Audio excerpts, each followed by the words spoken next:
Hey friends, it's Jennifer. I'm going to do something a little different this time. I'm going to do a mixed media page. I have this notebook that's full of watercolor paper, which is a thicker type paper, and it holds mixed media stuff really well.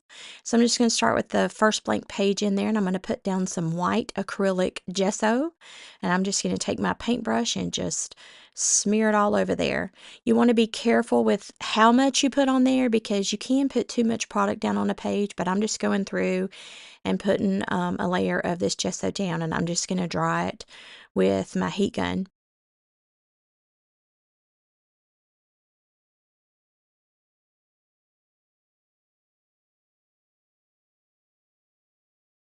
Now I'm going to use some oil pastels and some watercolor paints that I already have. And I've never used oil pastels before until this particular project. And you're supposed to put them on there and smear them with your paper. I did not smear them with your finger. I did not know that, or smudge them with something. I did not know that. So I didn't know if they worked with water. But you can see I just kind of put that purple down on there and wasn't really sure what I was going to do. But now I'm just using some watercolor, orange watercolor paint, and I'm just using the same paintbrush, and I'm just going on there with some water and just putting some color down on the page. Usually when you start with mixed media, you don't really know where it's going to take you, or at least I don't. I don't really have an idea in mind. It's just sort of mindless things at first until I kind of see where it's going, and then I kind of decide. So I put down orange, and now I'm using like a blue purpley color, and I'm just putting it down as well. It's watercolor as well, just going through there and using some water and just putting some color down onto the page. And then of course I'm going to dry that, and then I'm going to use a graphite pencil, and I'm just trying to sketch out some of those circles that I drew earlier. And now I'm going to use some stencils with some texture medium. I think this is called medium gel. And I'm just using a spatula, and I'm just putting texture down using the stencil here. And then I'm going to do the same thing with the other stencil, except I'm just going to mix some paint color. This is like a dark blue with some matte gel, and I'm going to do the same thing except put it down with a different stencil, and it will be a colored matte gel color instead of just the white.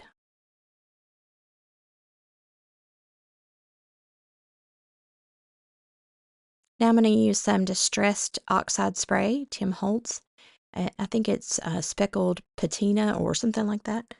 Again, I'm just using whatever I have close to me. I don't really have an idea with what's going on until I get some color and some texture down on the page. So that's what I did.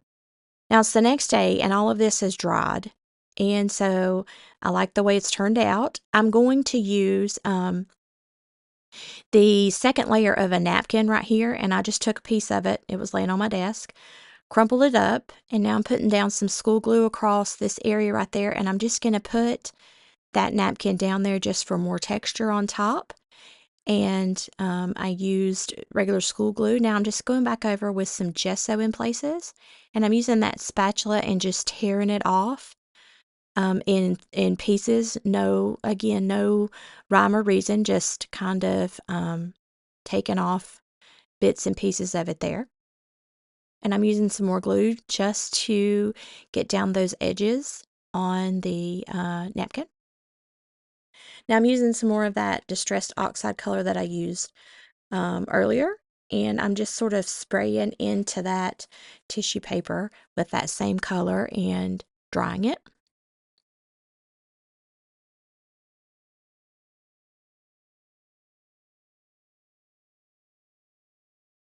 Now I'm going to use some more watercolor with my spatula. I'm just dipping it right off of there, the same paint that I just had out on my desk from yesterday.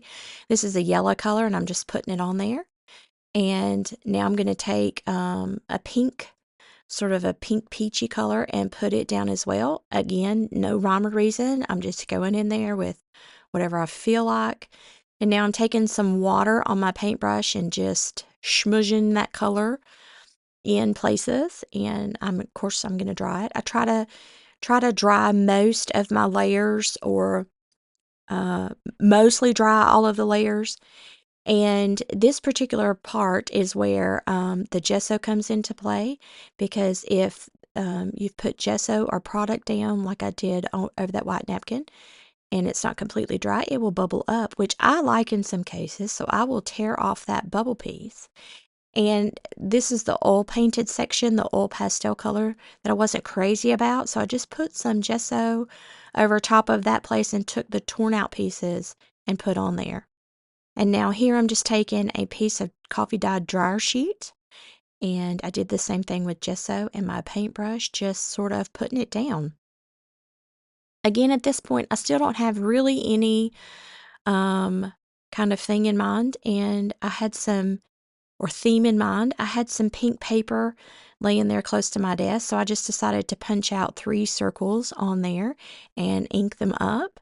And this is where I kind of start figuring sort of what I'm going to do with the page. So I'm going to put these circles down right here, and I'm just gluing them down, putting some glue down over top of them.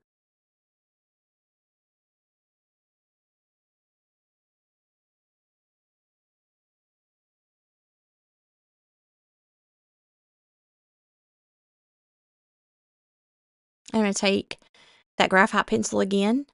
There I'm just showing you the pack where I got them from Walmart.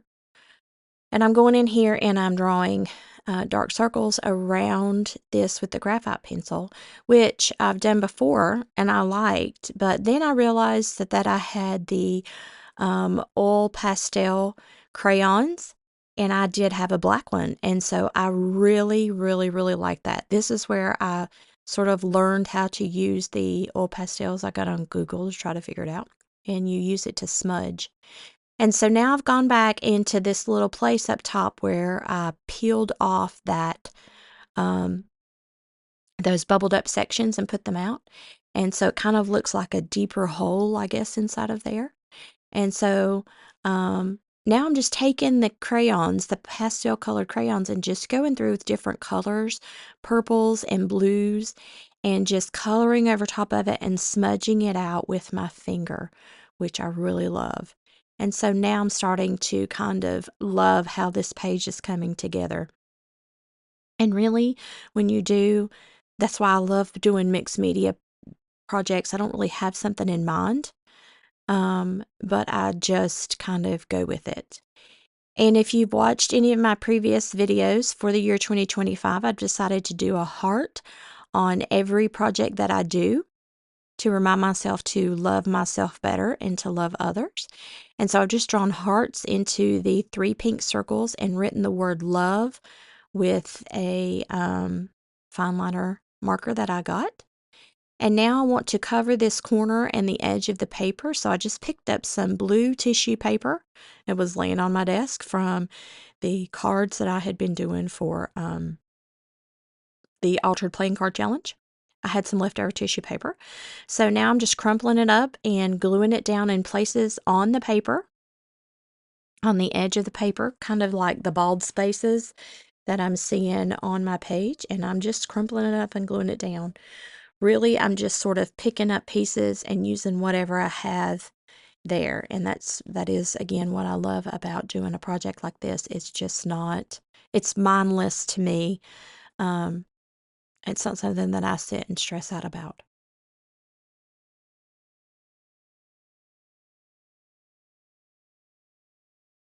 So now I'm just taking some gesso and I'm softening up some places where the tissue paper, the edges are, because you can see the edge of the paper, so you can't. So I'm just going in there and um, softening up some of that just with my finger and some gesso.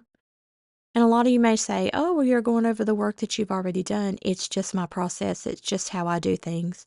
Um, I think it adds to it, adds texture to the page, and you know, I think that it's beautiful. It's just the way I process things. I'm not an exact person. I am in some ways, but I'm not in a lot of other ways. This is one of the times that I'm not an exact person, and that's what I love about it.